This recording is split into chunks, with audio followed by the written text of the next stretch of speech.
Este un pas important în construcția rețelei de oameni care ajută să creăm legătura cu diaspora noastră.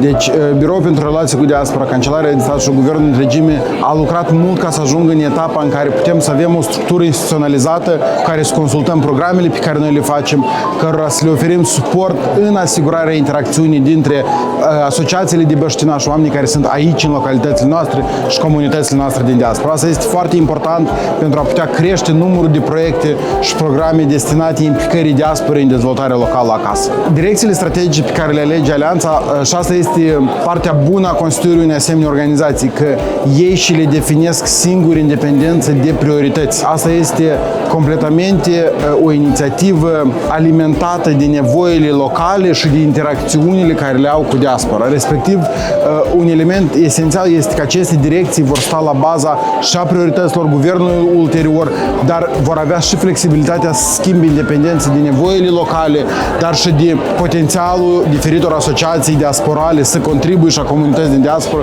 să contribuie la dezvoltarea locală. În toate localitățile unde există asociații de băștinași, vedem un număr mare de proiecte și de inițiative între asociații și comunitățile din diasporă și vedem o activizare sau, dacă vreți, o coagulare a diasporei. Diaspora noastră din diferite localități rămâne unită, ajută să dezvolte localitatea, dar și să păstreze în ei acel spirit, acele tradiții de casă moldovenești.